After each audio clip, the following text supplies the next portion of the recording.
Hello, everyone. Welcome to yet another Cave Divers React. My name is Gus. I'm Woody. And today... I want to tell you something real fast. Yeah. What's up? Hey, today I'm on the clock. What clock? Okay, so here's what's going to happen. I didn't want to tell you this, but I'm going to have a self-contest. You ready for the contest? Okay. 3 minutes once the video starts of me not touching the keyboard or reacting. Okay. 3 minutes. Yeah. All right. Good luck with that. That's just not going to happen. All right. Look, if you make it, people should give us thumbs up. I feel like that should be the reward. But there's no way. They're not. I mean, I'm going to shake because I know I'm going to want to hit the pause button. I'm going to count down 3 minutes of nothingness. I got this. I think I got this. All right. So in the past, we did one of these compilation videos. We've done a couple, actually. We did one about panic, where people just panic, like that guy that didn't equalize his mask. Remember your friend? The one with the Speedo? Oh, I mean, I felt so bad that we laughed, but... Right. So that was the first one. And then we did one about underwater fighting, which we had Christian on. That was another compilation. And today we have another compilation of close calls. These are videos that I found on YouTube, or they've been sent to me, or whatever. That are close calls. Like you're watching and you're like, oh boy, like this is not looking good type of thing. I don't think anyone dies, if I remember correctly. That's good. But it will get us going. So what you're saying is it's going to be extra hard on the 3 minutes?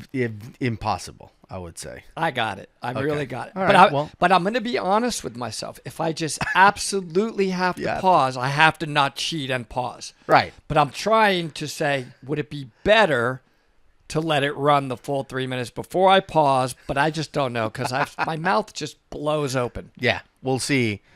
We'll see what happens. All right, anyway, so this first video, I think it's 3 of them that I put together, the compilation I put together. This first video kind of talks about why technique is important.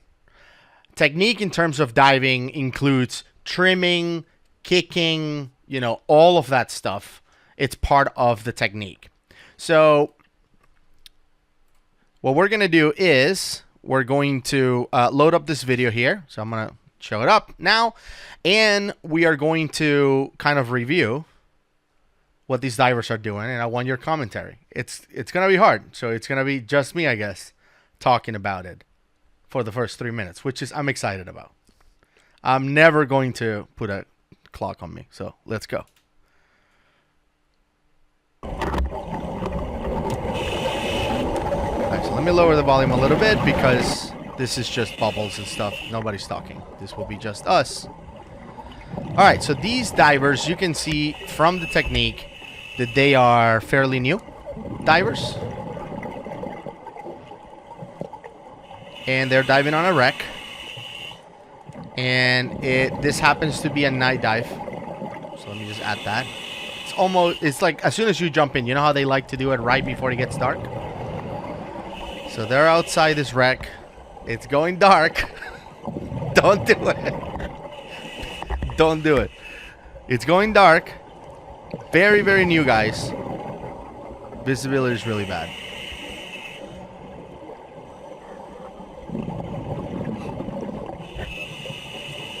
Two more minutes. It's not going to work. All right, so these divers are here in this boat, diving around.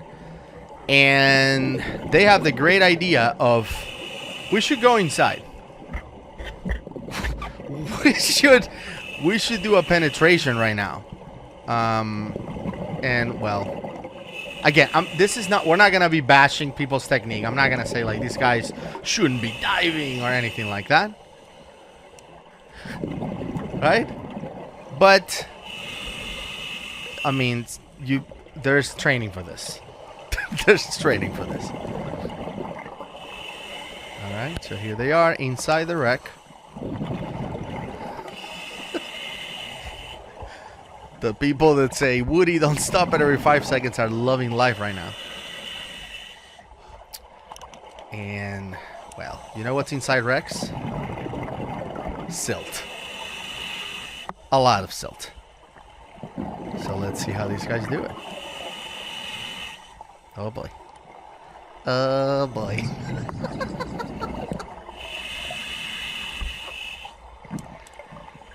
Oh boy. But don't worry. The kicking technique. The kicking technique could be improved. I'll just say. You know, I tell my students when they're learning how to scuba to just mimic fish. Like, just be on that trim. Just pick any fish and mimic them as long as it's not a seahorse. These guys all chose seahorse for their fish. So here we go. They're running, literally jogging on the bottom of this wreck, and they're going into rooms like 4 or 5 at a time in almost total silt out conditions. Yes! Look at this. Okay. All right. Bam. So, Paused by me. I had so much to say that's exploding out of my head. yeah, Okay, can I make a couple of comments? go for it. All right, look. You deserve it. And we deserve the thumbs up, by the way. You made it. Like That's this 3 video. minutes. Let me just say a couple of things, okay? I love when new divers are expanding what they do, right? Like maybe they've never wreck dived before, so they want to learn to wreck dive. But you see, when they're penetrating inside of a wreck, what are the risks? That's what I want to talk about. And I'm asking this as a question. What are the potential risks? One of them is, you said it, what is one big risk? They silt out the place. They get entangled. Equipment fails. They're in an overhead environment. I mean, on and on and on and on. There's, I don't know how many risks. You have to know how to do it right. And a silt out, guys, you've been in a silt out with me. Oh, yeah. So in your words, for people that don't know, because I think they hear it and they think it's not a big deal. Right. What was it like?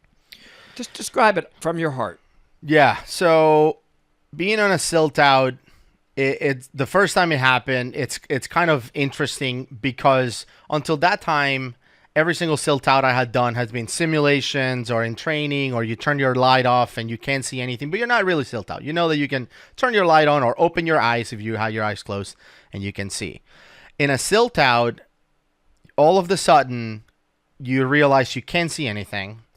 There's no light that can help you. So turning lights on or off, it doesn't matter. It's the same visibility. Opening your eyes, closing your eye, nothing works. You just can't see anything. And the only thing you have behind you is your training. That's the only thing you can default to. And what's the one piece of comfort that you do have in a silt out that you know will get you back to where you started? Right. We have a guideline. Right? We So- follow the line in a total silt out condition. It's that easy, guys. Gus described it. To be completely lost and then you can't find your way out. Do they have a line, or do they even know how to lay a line here? So I don't want to be that guy that's constantly talking like this because people about your ego, you think you're so great. No, I actually know I'm not great. Like, Yeah. I actually know how much work I always have to do to maintain proficiency. I'm not one of the greats. For sure. But what I do like to do is just say, let's learn from this. I don't know what's going to happen. I don't know if they're going to get hurt and have an encounter of one of these things. Like you said, they could cut themselves. They could get entangled. They could lose their way. If they do lose their way, are they going to panic? Are they going to breathe too fast? Right. That's what's bothering me about not having the right technique here. All right. I had to get all of that out because I held it for 3 minutes. So I'll Right. start the video. So fortunately, in this video, you can play again. You'll see that they all eventually make it out, and they're all right here. But you can see the technique. I mean, this guy is sitting on the floor. This other guy is bicycle kicking, right, with the black fins. This is extremely dangerous when you're inside a wreck and inside an overhead environment. I mean, they had no pressure, no nothing, and they silted the whole place out. If a regulator starts free flowing, look at this. if a regulator starts free flowing or if somebody has an issue, they would have panicked. This guy's shaking his leg like something is wrong. I mean, you can see the visibility outside the wreck is bad, let alone inside where everything is silted out. That's really interesting what you said. If they would have had a problem and run out of air, you may not be able to see them, and they may not be able to see you. Yep. So I think what we're doing is, we're just trying to point out diving is absolutely incredible, but technique does matter. Absolutely. And it's the why. Why do I need to learn this? It's not just because, wow, look how much better I look. Who cares? We're divers. I mean, come on, get rid of the ego in diving. Who cares? But in this case, it's about safety. I mean, they're the vertical kicking, which inside the wreck would have destroyed the visibility, of course. But it is true because everything you learn as a scuba diver requires hand signals. Like, how do you tell somebody you're out of air? You go across your neck, I'm out of air. How do you do that if you can't even see 2 inches in front of your eyes? So technique That's matters. something that we learn in cave diving training, telling people you're out of air without them being able to see you or you seeing them. These guys obviously don't have that knowledge. So yeah, you have 4, 5, 6 people going inside an overhead environment. Let me stop right here before the next one. 4, 5, 6 people going into an overhead environment. One of them has a problem. It would have been really bad. So this was a close call just because nothing happened. But man, being in that room, all those guys together, kicking and destroying the visibility was, man, hard to watch the first time I saw it. And the other final point on that is it could be that, look, you're leading some inexperienced divers, or let's say there's 2 really good divers that have been properly trained for that type of overhead environment and 1 inexperienced diver. That's okay, but you've got to teach them what to do because they then put you in danger as well, right? So it can affect the experienced divers as well, which is sometimes why you'll hear the experienced divers. It's not that they're mad at you. They're worried. Hey, you're affecting me, my safety. Yeah, I cannot relax because I know that. Relax. Because I know that, if there's a problem. Yes. But do we love this? Is it a blast to go inside a wreck? Is it amazing? I encourage it. Learn to do that. Okay. Yep. So I'm going to time myself. Next one. No, this one is not even 3 minutes long. So you will just. Okay. This one I'm just going to see can if just I react. can be. React whenever you want. Decent. All right. So this guy's diving also in a wreck, somewhere. I don't know where this happened. He's just diving in this wreck. It's cool. There's some line tied up and stuff. And he's like, what is that noise? And then he looks up. Massive boat going overhead. Out of nowhere. So now he's struggling to go down as low as possible. Because watch what's coming.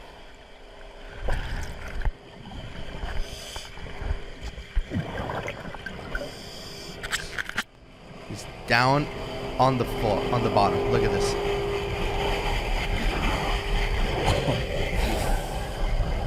Whoa. Dude. Whew. Yep. Close call. So you see he's all the way to the bottom and that humongous boat just went by right above his head. I just paused it because that boat must be drafting really deep. Like, some boats 20 feet down, right? Yeah. So I don't know how deep this wreck is. One thing that's interesting, this has zebra mussels all over it, I believe. Yeah. Which is making the wreck really clear. So you have really good visibility typically. Yeah. Also, so it could be on the lakes. Could be maybe. in fresh, it's probably fresh water. It's probably cold. But that's an indication of, wow, I mean, I don't think I've ever had that happen to me where that big of a boat is that close to me above. I mean, we were at a place where a boat like that could have come above it.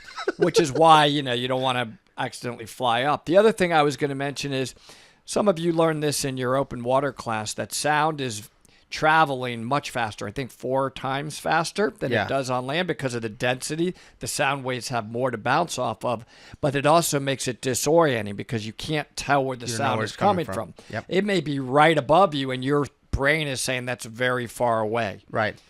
So this guy, yeah, he was just diving. It was He's right like, there. What's that noise? And suddenly, yeah, it's a humongous boat above it. Never saw that.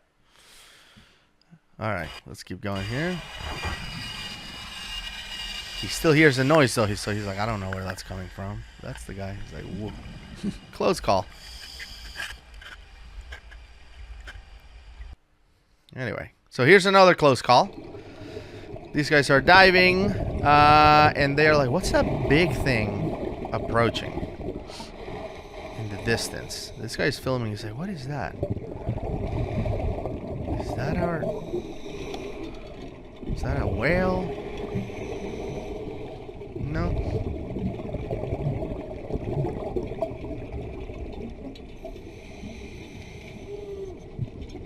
Oh, coming through. Excuse me. Oops. Sorry. Is that the anchor? It almost chopped somebody's heads off. Dude. So that's their boat dragging the anchor. That's right. The boat's just drifting and the anchor's not grabbing, and it almost kills somebody with the anchor. Because everybody's paying attention to the dive boat. It's like, oh, look at the dive boat, and all of a sudden the anchor is coming.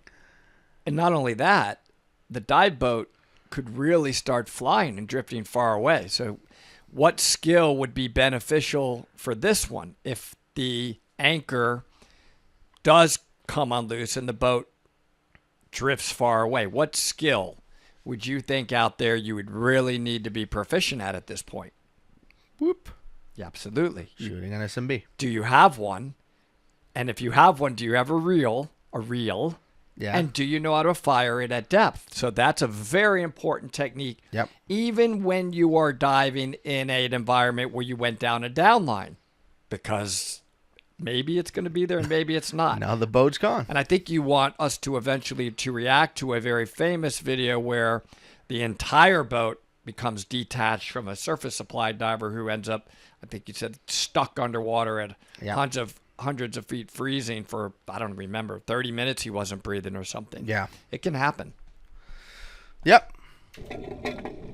You can hear the anchor just bang, bang, bang. That's bang. crazy. And that would have hurt if that hit somebody. They're like, where's our boat? Why are you up there? This lady's walking around on the bottom as well, completely vertical. There you go. Good job. That's good. I think that's a good job. She noticing it. Okay. So this guy's turning around like, what was that? Did you see how I grabbed it? Because he's the one who grabbed the anchor. He was about to hit somebody. All right. So this is the last video. So this one, it's connected to a video we reviewed a couple weeks ago from Sam, who, had that thing detached from his full face mask. And he just skyrocketed to the surface. Like, he didn't try to get his octo. He didn't try to signal his body that he was out of air. Anything like that. Well, this guy right here is in a full face mask. And he runs out of air. And he doesn't skyrocket to the surface. Without his body, it's sketchy. Watch. So this guy comes swimming. Out of air. Mask off. Rips it off. He's not breathing. And he takes that octo. By the way, I just want to point out the fact that octo that the guy's breathing from is the absolute cheapest regulator you can buy in the market. I think it's $75, brand new. And the challenge with octos, and I want you to add your thoughts as well, and I know you do this because I learned this from you. When we do body checks, we always teach buddies to check the other person's octo, not just because you're being a good buddy, but because if somebody needs it, it's probably going to be you. So it's in your best interest to check your buddy's regulators to make sure they work. Because if yours don't work, then those are the ones you're going to use. Well, you took the words right out of my mouth, so you spoke what you were for gonna me. say. That's what I was going to say. That's perfect. The other thing I was going to talk about again is at the George Aquarium, as you know, we do a lot of full face mask diving. Yes. And the reason we do it is because we do what's called surface supply dives. You simply don't have room for a tank in these tight environments, and we're just cleaning the environment. Yeah. So you So you are relying on your tender up above that's monitoring your air, and they're basically in charge of your air supply, and you can communicate with them. What, though, do we have if we have a full face mask on in case of this? What would be, we don't have a tank on us. We do not have air on us, a big tank on us. Instead, what we have is a additional gas supply, more than a spare air, but basically it's a small tank, but it's portable. It's a small portable tank that Yeah. you would flip a switch, and now it's going to bring air into that full face mask. Oh, that's So cool. You don't have so you to don't rip have it to off. take it off. Because That's think about awesome. it, that's a big deal. All of a sudden, you got to take the full face mask off, Find a tank, put it in your find mouth. a tank, put it on. It can be a panicky moment, and you better hope you brought a spare mask. That's what you teach in the full face mask class. Right. But that's how we handle it at the George Aquarium. So cool. So you just hit a switch and starts flowing air into the mask enough to get to the surface. It is, and we have to test it at the beginning. Like we'll go Oh. spare air on, and they cut the air off every dive. They'll be like, "All right, air off." The tender's telling you in your thing, and you're like, "Spare air on." Okay, spare air works, and then the tender cuts the air back on, and you're back on close. every dive. You have to, before you do that, you have That's to awesome. test that. Okay. So this guy, I didn't even see the out of air signal. He just took his mask off, and obviously, if you're at the body, you're like, okay, this guy's dying. So It says while being crushed by the pressure of the water. yeah, I didn't get that. What was that about? I have no idea. I don't understand why they said that. But I don't think they're too deep because you can see the sun. Yeah. No, there's a lot of mistakes in this video. I noticed. Like, look, spare oxygen mask. Can you tell me, please, what's a spare oxygen mask? It's misused all the time, the word oxygen. We're not breathing oxygen. But a spare oxygen mask, even the spare, spare air. air mask, is that a thing? just Are you talking about a regulator or the mask? I think he's talking about the mask. It's like combining things. Yep. Yeah. Spare oxygen mask. Okay. Yeah. Whatever. All right. And under a minute, they go from 100 feet to the surface. Wow, I thought we were pretty deep. Yep. And what's our normal ascent rate? So it's 30 feet per minute. And that's another thing I didn't understand from the video. They don't explain this. On the video, they said their ascent should have taken 10 minutes. It should only take 10 minutes if you count Deco. a deco stop or a super long safety stop, like the 3 minutes to go and then 5 minutes and then another. I don't know. But 10 minutes sounds like a lot unless they were on deco. But I just think they're recreational divers, these guys. Yeah, we don't know. We don't know. Anyway, they skyrocketed to the surface. And there they are. 30 meters in less than a minute. So that's indicating that they're bent. I guess. Yep. Yeah. Decompression sickness. Wow. They recovered. I guess they did need deco. So that was a close call. And that was it. It's just a little compilation of videos I saw online that on their own it wouldn't make sense to react to them, but combined it's a little theme, you know. What Be do you think mindful. I enjoy? What do you think I'm most excited about of this whole situation? I have no idea. 3 minutes. Oh, the 3 minutes that you made That's it. some thumbs It's a up. thumbs up. Okay. To some of my critics out there, which, by the way, I appreciate it. Valid. They've helped me. Yeah, they in really some have helped me in most cases. They have. Yeah. They're a little harsh at times, but that's okay. Yeah. But 3 minutes. Nailed it. Yes. Good job. And thank you everyone for tuning in once again.